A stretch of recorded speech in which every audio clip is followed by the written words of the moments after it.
Today on Styrene Modeler's Haven, we're working on a Shelf of Doom tank.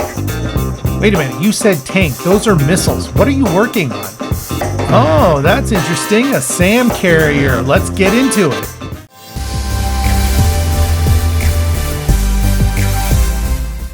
When it comes to models, I'm mostly an aircraft guy.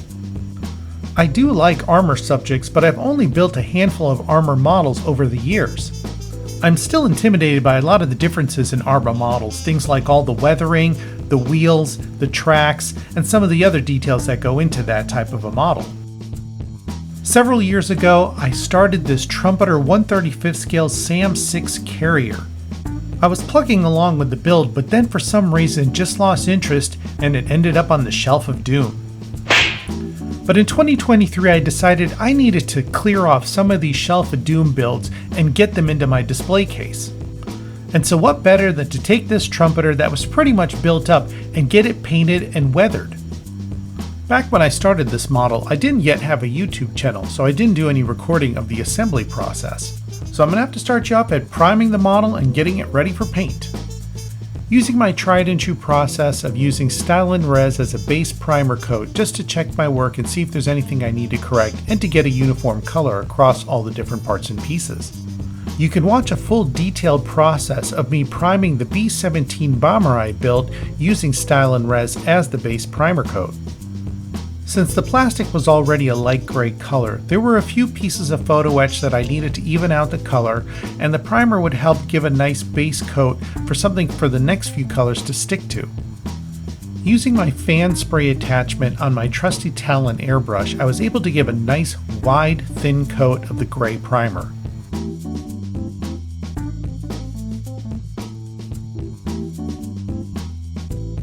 Talon Airbrush primer dries fairly quickly, but I can speed up the process by using a hairdryer so I can get to the next stages of color right away without having to wait 24 hours.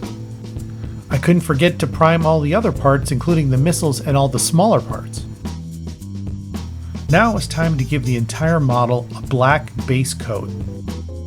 The color of choice for the black base was Tamiya's NATO Black. There's no rhyme or reason for this color, any good black paint will do. I like painting all my models, whether it's aircraft, armor, or anything else, with a black base coat, as when I start to apply the primary colors, any of the recesses in the model, the black base will act as a shadow. This is a great way of adding tonal variation to a model without having to do much more work. To further enhance the tonal variation and create some highlights on the model, I thinned down some Tamiya white paint. Using my Talon Airbrush switch back to the fine tip needle, I went back to all the high points of the model and different panels and applied the white, giving it highlight and shadow tones for the eventual base coat.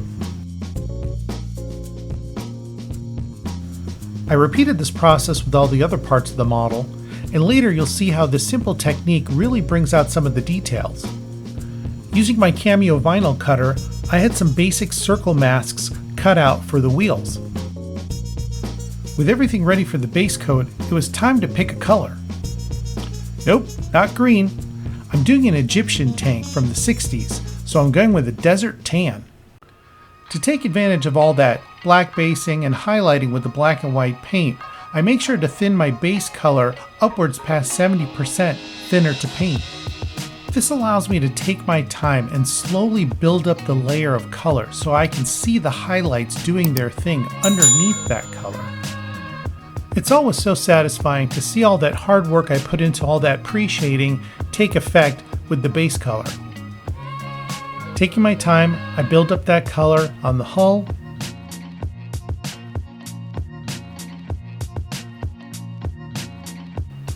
the missile rack,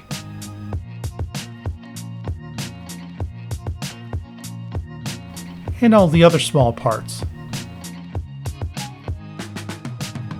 Now it's time to apply a base color to the missiles. Using a Russian tank green, I go ahead and hit those the same way I did with the hull of the tank, making sure that the highlights pop through that base color.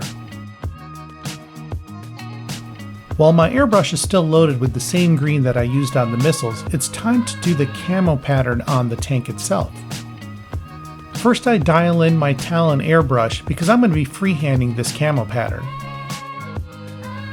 With the paint thinned beyond 70% thinner to paint and the pressure below 10 psi, I start to outline the camo pattern on the hull.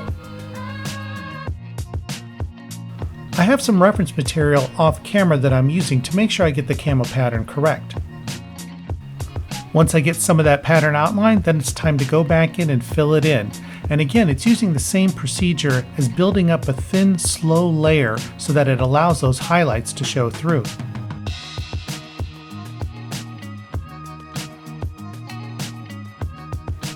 I do the same thing on all the other parts of the tank, including the missile rack and all the smaller parts. With the camo looking good, I'm not done yet. This is an Egyptian tank that spent its life in the desert, so I wanted to kind of make the camo pattern look a little bit dried out and chalky. Using Tamiya buff, I go back over the green portions of the camo with very, very thin paint, upwards of 90% thinner to paint. Slowly building up some of that Tamiya buff on the green starts to make the green paint look faded, and even in parts makes it look like some of the desert tan is starting to show through. Now I know what you might be thinking, it looks like I ruined it, right? Well, hold on, we'll fix that here in just a minute. While I have the Tamiya buff loaded into my airbrush, I also go over some of the tan areas to further lighten those parts up as well. Now to finally correct for the oversaturation of the buff on the green, I load the airbrush back up with the original green color, very, very thin, upwards of 90% thinner to paint, and I start to reapply the green over the tan or over the buff. This is almost like doing the same thing as highlighting, where I'm letting some of that buff show through the green and it'll create a faded green camo pattern.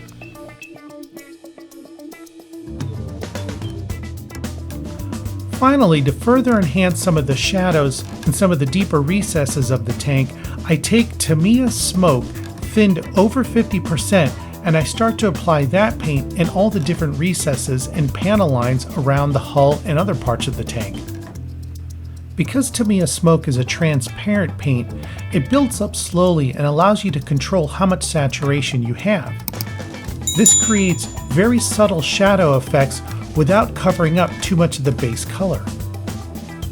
Satisfied with the overall paint job of the tank, the camo, the missiles, and everything else, it's time to do some of the smaller detail painting. I mask off the missiles to do the nose cone and all the different stripes. And again, using my vinyl cutter, I cut out masks for the markings of the tank. And one last time, I load up my Talon Airbrush with all the appropriate colors and apply these to all the smaller detailed painted areas. And I just wanted to make a quick note about the Talon Airbrush I have. I got this airbrush not that long ago, and it came as a complete set with 3 different needle and nozzle tips and the fan spray tip. I highly recommend this airbrush, especially if you're a beginner to airbrushing, because it's almost like getting 3 airbrushes in one. You're able to use this airbrush to do heavy tasks like primer, general tasks like your base coats, and even very fine detail like freehanding camo. I specifically wanted to see if I could do this entire paint job on this tank using just this airbrush. And I have to say, this airbrush did not disappoint. And I wasn't sponsored by Posh. I bought this airbrush with my own money, and I can't say more good things about it. I left a link in the description where you can purchase this airbrush, and by purchasing using my link, I get paid a small commission from the seller at no cost to you. It's a great way to support me. Thank you.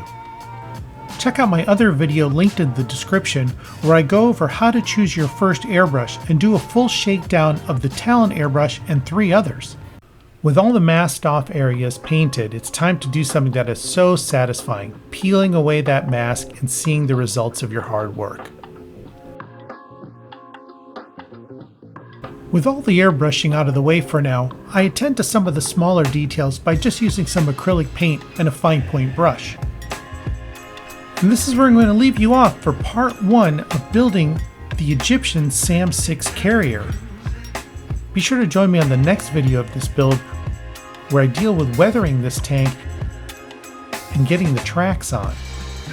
One of the easiest ways to support my channel is to like this video, subscribe to my channel, and drop a comment and let me know what you thought about it.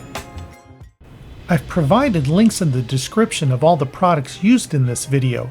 If you click on any of those links and make a purchase, I get paid a small commission at no cost to you, so thank you. Want to try some new techniques on your next build? Check out some of my other how-to videos like painting checkers, weathering with pastel powders, or just sit back and enjoy watching me build a B-17 bomber. Thanks for watching!